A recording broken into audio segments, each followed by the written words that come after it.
Semoga Allah selalu membimbingmu dan biarlah angin menuntun langkahmu.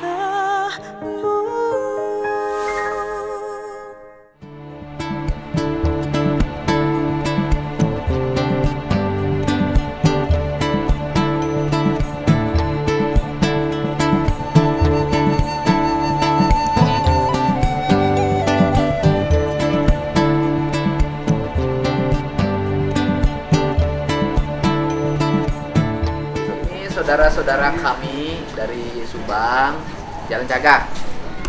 Ya, Jalan Segala Herang. Segala Herang. Beda kan? Segala Herang, Jalan Cagak, China halus. Di Segala Herang. Gunung Burangrang, di Gunung Sunda. Jadi ya Herang, China.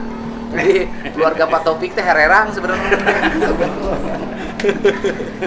Ini mau nikah, 9 September. tapi nikahnya sama laki-laki kan? Iya. Oh, sama laki-laki. Ibu nikah 9 September. Di Di rumah saudara. nanggap naon orang Subang mah harus tatanggapan kalau nikah. Nanggap naon? Enggak lah. Musik. Nanggap musik atuh, musik, panggil Sule, Gamelan. panggil grup Deddy Mulyadi. Ah. Minta biayanya sama Om Topik.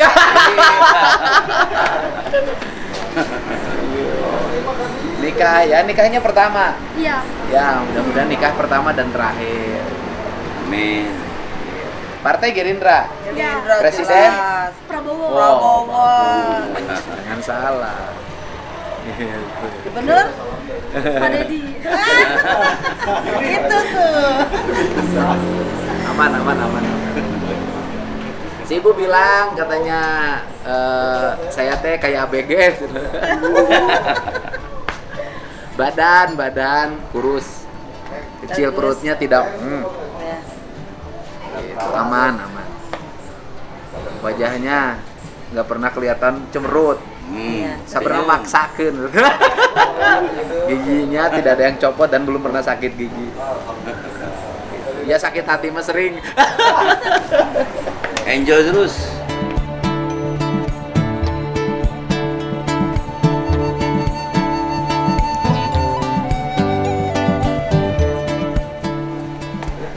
Bukades weh, Bukades atletis banget. Nih Pak Oleh, jangan deketin terus Bukades, Pak Oleh. Kalian masing-masing sudah punya tanggung jawab hidupnya, kan? Kan sudah aku bilang, ketika kamu berkhianat pada istrimu, maka kau gagal terpilih menjadi kepala desa untuk yang kedua kali. Kan? Ini Bukades nih jadi suaminya nyalon dewan nih. Jadi baik. Jadi partai apa? Gerindra. Oh Gerindra. Saya kan kemarin ke situ, ke Ciasem. Ke Ciasem saya membuat kenang-kenangan. Bertemu dengan namanya Ani kan? Itu Ani itu kemana-mana itu viral. Tapi tidak di YouTube viralnya. Dia viral di IG, dia viral di Facebook, dia viral di TikTok. Ya, teman saya yang di Jepang, yang di Korea, yang di Malaysia, yang di Belanda itu ngirimin, Kang Deddy aku nangis lihat Ani ini. Berarti kan kelilingnya saya itu banyak meninggalkan bekas, bukan meninggalkan mantan loh, meninggalkan bekas, yaitu banyak orang yang secara tiba-tiba bertemu dan orang itu ada dalam sekian puluh warga di depan, ditunjuk naik ke panggung, akhirnya ketemulah kisah hidupnya. Dan salah satu kisah hidupnya itu adalah kisah hidup Ani.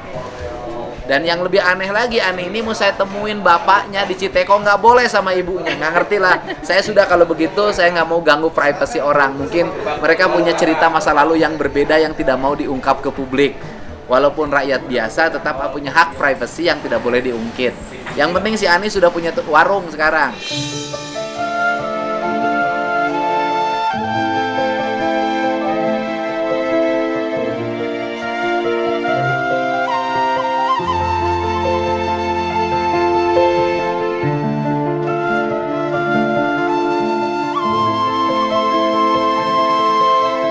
Warung ya Bu? Ya alhamdulillah warungnya udah rapi, udah komplit juga. Komplit. Terus Iya, dulu tadi- jualan apa? Emang dia orang nggak susah asalnya Ani itu?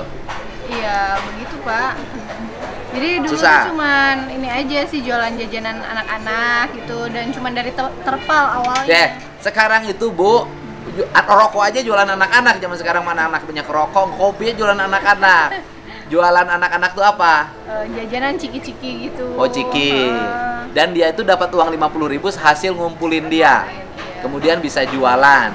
Dari hasil jualannya dikasih ke neneknya.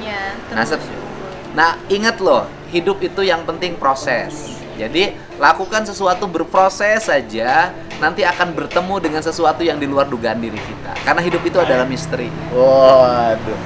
Betul nggak? Kamu punya jodoh misteri nggak? Iya. Misteri? Ketemunya di mana? Di Korea. Kamu ngapain ke Korea? Liburan. Legek siapa liburan ke Korea? Aingnya pejabat can pernah liburan ke Korea? Enggak. Liburan ke Korea. Hebat. Terus gimana nih? Uangnya uang siapa? Uang papa. Uang papa. Hebat liburan ke Korea, bukan dari Om Taufik, bukan? Oh, bukan, uang papa. Liburan ke Korea. Papanya siapa sih? Baru Hima. Oh, Paingan kan anak bupati. Paingan kan anak bupati liburan ke Korea. Baru Hima ternyata punya anak ini. Ini kan yang tertemu di tikungan itu kan? Iya. Kuliahnya di Unpar kan? Iya. Ketemu waktu itu mah pakai celana pendek. Kerok. Iya kan? Yang waktu itu ketemu sama bapak-bapak jualan bakso. Tapi nggak jelas baksonya itu. Ya kan? Oh, ini Pak Rohema putranya berapa sih? 4. 4. Salah satunya ini. Ya, bungsu. Berarti iya ngarah ke bapak, ngarah ke mama. Ke mama putih banget. Aduh, Pak Rohima katanya. Wow, putih ya. Oh, putih gitu kan. Emang bapak kunaon gitu? Agak hitam, agak. Oh, agak. Tuh Ani nyep hidung enggak bapaknya. Manis. Manis bapak mah. Kenapa bapakmu manis? Karena bapakmu itu banyak gaulnya sama pohon sawit. Sama pohon sawit gitu, banyak gaulnya ya. Jadi manis. Gitu ya. Kenapa kelihatan sekarang mukanya dewasa? Soalnya mau nikah, Pak. Oh, mau nikah. Jadi emang kalau mau nikah harus dewasa? Auranya jadi keluar. Oh, keluar. Berarti saya belum nikah, berarti saya anak-anak dong. Jadi kan tadi kata Ibu Topik aja, ganteng muda. Iya, alhamdulillah masih ada yang bilang ganteng. Nasib. Iya. Ini cerita lagi nih. Ini ketemu Ani. Sekarang udah punya warung. Tinggalnya di neneknya nggak punya suami. Oh, yang cerita. Neneknya janda. Neneknya janda.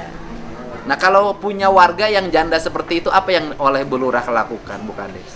Kalau janda tua sih biasanya kita kasih bantuan, Pak. Oh, dikasih bantuan apa? Ya, BLT dan ada. Bisa nggak sih janda tua tuh dikasih bantuan suami? Bisa nggak?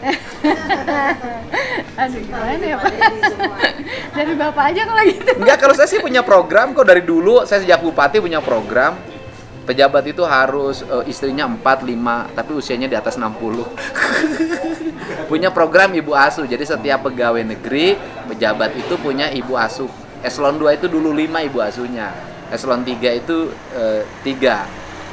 Gitu kan? Eselon 4 1 ibu asuh. Jadi kalau ada pegawai itu yang eselon saja ada 150, itu bisa ada 1.000 orang lebih menjadi ibu asuh.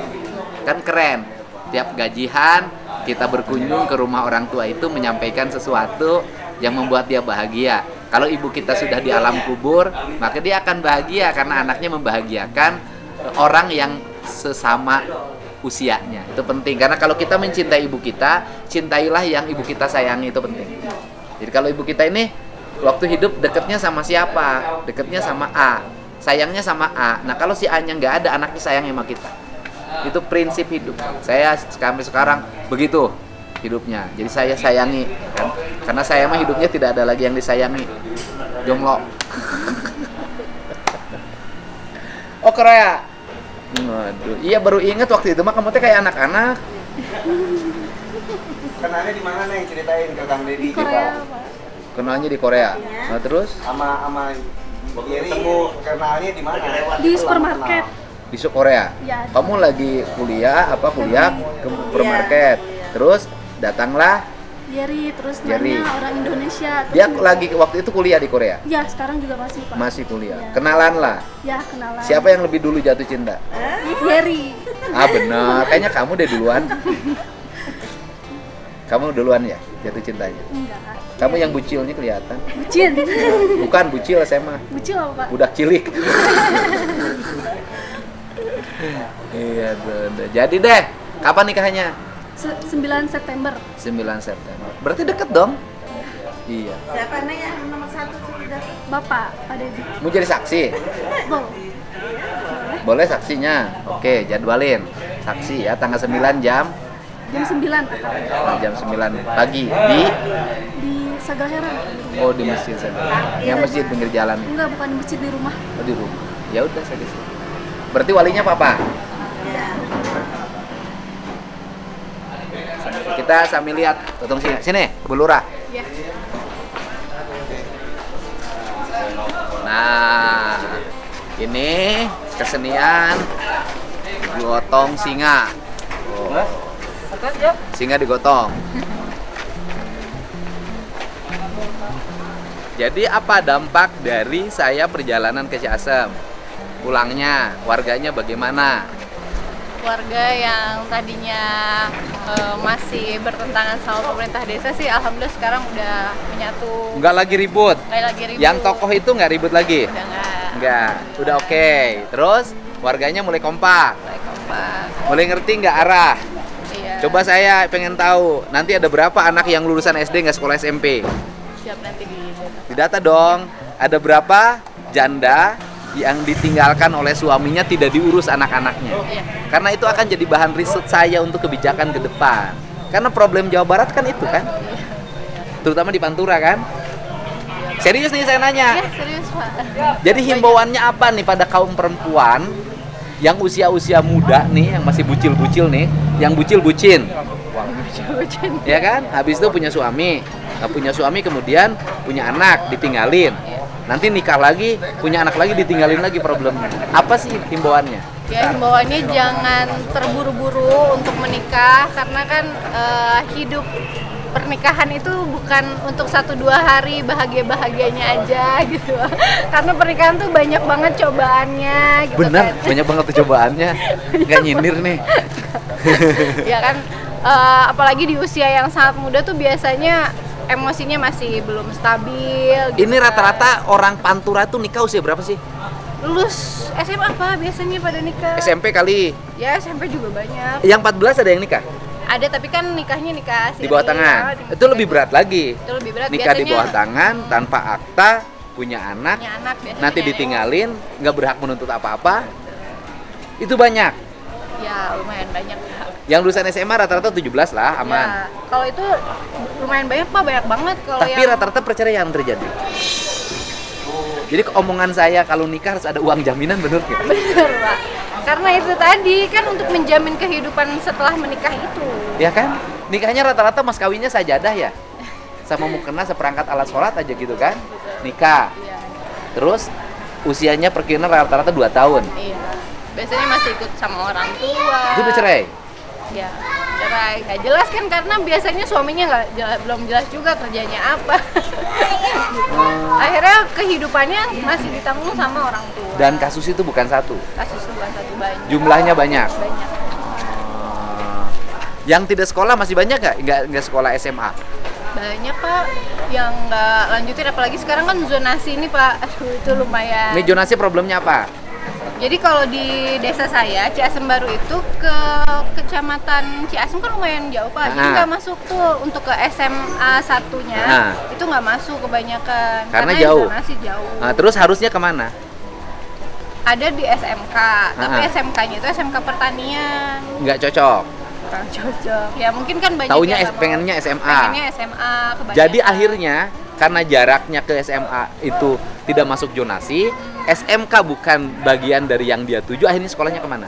sekolahnya ke swasta atau nggak jadi sekolah Pak. Nggak Kebanyakan jadi yang sekolah. nggak jadi sekolah. Jadi penyelesaiannya ke depan itu harus berbasis data.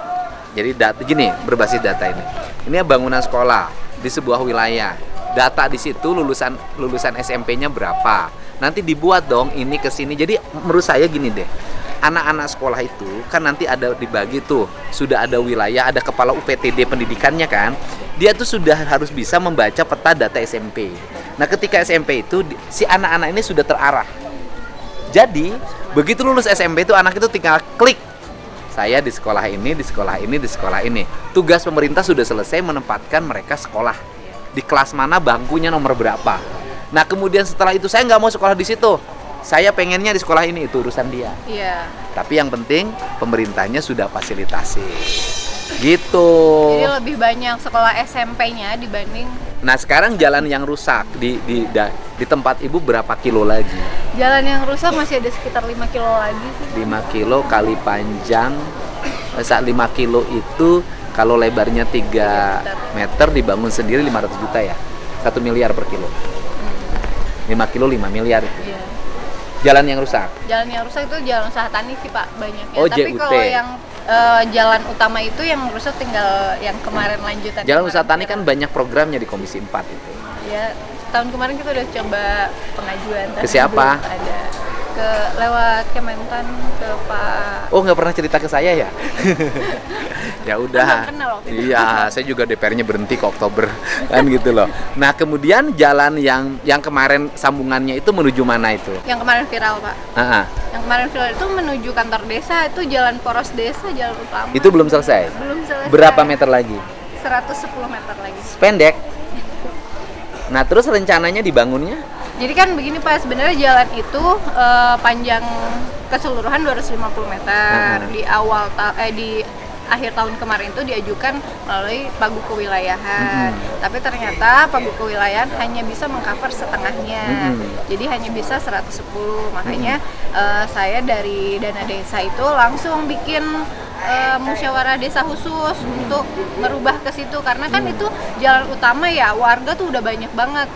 Pasti bilangnya gini, Bu Lurah setiap hari lewat sini, masa ini nggak dibenerin gitu kan. Padahal saya pikir karena itu mau di cover oleh Paguk Kewilayahan. Paguk Kewilayahan itu kewajiban siapa? Dari Pemda Pemda melalui, Kabupaten, ya, bukan melalui- Pemprov, bukan. Pemda Kabupaten melalui dinas, Kecamatan. melalui kecamatan. Adanya di kecamatan. Ada di kecamatan. Jadi alokasinya ada di kecamatan. Dari kecamatan didistribusikan ke desa. Prosesnya di tender apa bantuan? Di tender. Yang tendernya kecamatan. Iya kayaknya. Pokoknya kita desa itu hanya menerima manfaat aja. Berarti PUVR yang tendernya. PUVR yang tendernya. Jadi PUVR tendernya Paguk Kewilayahan. Iya. Padahal ada yang lebih efektif, duitnya aja serahin ke desa. Ya kan itu lebih efektif, duitnya serahin ke desa. Desa bisa pesen langsung tuh ke batching plan-nya, bisa dikerjakan dengan biaya yang lebih murah. Dengan kualitas bisa kita milih. Sama. Mudah kan? Tapi jadi sulit. Ya udah nggak apa-apa urusan mereka. Nah, yang ibu kapan mau dikerjain? Kemarin sih saya udah coba menanyakan itu Pak, karena gimana pun warga kan udah ramai banget. Kenapa cuma setengah, kan warga kan nggak pernah tahu Pak bahwa itu tuh dialokasikan dari 2 sumber dana gitu kan. Jadi saya juga merasa terdesak, warga udah ngomong terus, saya tanya, katanya kebetulan Pemda sedang mengalami defisit, jadi itu ditunda sampai tahun depan.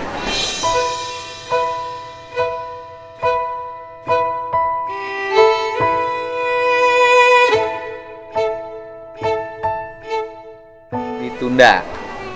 Pemdanya defisit. Kena rekofusing. Rekofusingnya kapan? Ya pokoknya tidak bisa dikerjakan. Bukan, sebelumnya kan sudah ada. Iya, sudah ada. Sudah ada alokasi kan? Sudah akan dikerjakan. Iya, sudah ada SK-nya. Bahkan harusnya dikerjakannya itu kalau tidak salah di bulan Juli. Nah, bulan Juli dikerjakan. Sekarang sudah bulan September. Ya kan? Mau September ya? September. Agustus Iya. loh. Agustus, masih Agustus. Juli, Agustus 1 bulan telat.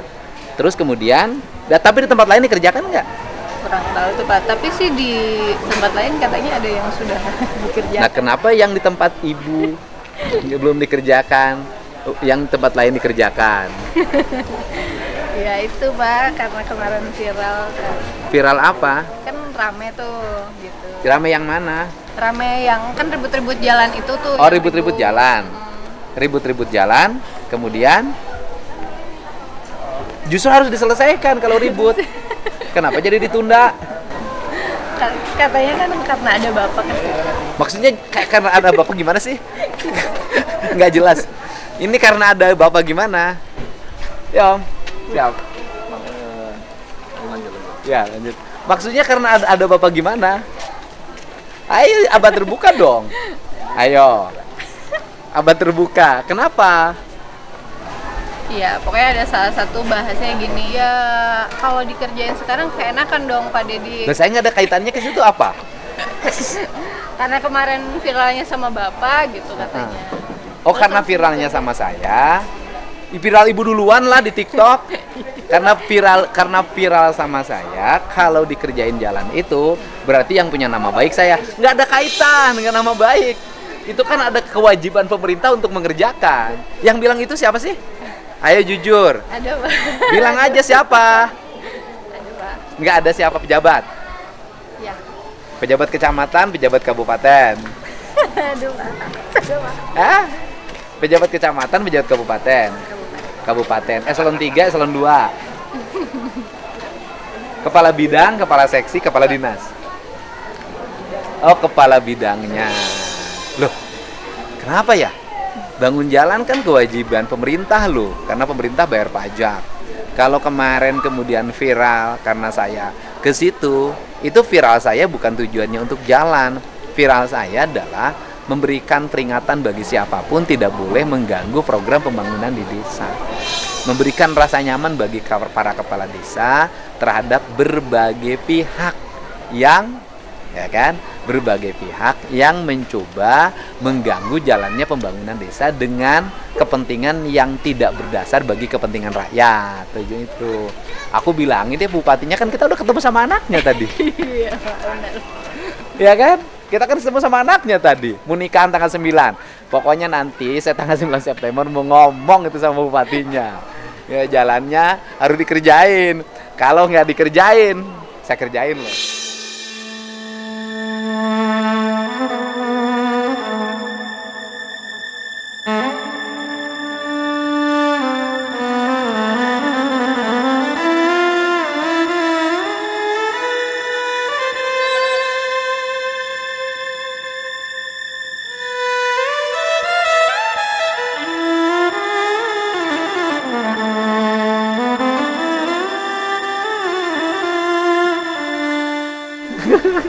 Berapa meter sih paling 200 ya? Nggak nyampe Pak, cuma tinggal 120 meter paling 110 110 meter. Nanti dipastikan dulu kan tanggal 9 September tuh tadi ada undangan anaknya dari anak Pak Bupati untuk jadi saksi nikah kan? Insya Allah saya datang atau minimal saya hadir pada undangannya. Aku nanti mau bagi jalan ke situ, kenapa belum dikerjain? Kalau kepada bidangnya yang bilang bahwa keenakan Pak Dedi, awas gue laporin loh. Nah, yang nggak ada kaitan dengan itu, karena kan kalau jalan itu justru karena itu menjadi sorotan publik harusnya segera dikerjakan. Waktu itu sudah akan dikerjakan. Infonya sih bulan Juli Pak waktu itu mau dikerjakan, cuman katanya karena ada defisit dapat surat cinta untuk refocusing. Jadi ditunda. Tapi kenapa ada kalimat refocusing, ada kalimat lebih enakan Pak Dedi dong? Iya Pak. Kenapa ada kalimat itu? Itu disampaikan kapan? Kepala bidang itu menyampaikan itu. Waktu saya menanyakan itu. Kapan? Setelah kegiatan kemarin bukan? Sebelum. Bukan setelah kegiatan kemarin waktu saya berkunjung ke sana berkesenian, bukan. Jadi sebelum kegiatan itu. Aku datengin loh kepala bidangnya. Sebagai warga loh. Nggak apa-apa, nih perlu disampaikan bahwa itu kan korektif. Sikap-sikap seperti itu tidak tepat. Karena apa? Karena pembangunan tidak ada kaitan dengan orang per orang. Pembangunan itu sesuatu kewajiban yang mesti dilakukan negara. Gitu. Nih, seperti gotong singa. Gotong singa itu lambang masyarakat Subang. Artinya bahwa orang Subang itu sangat mengutamakan gotong royong.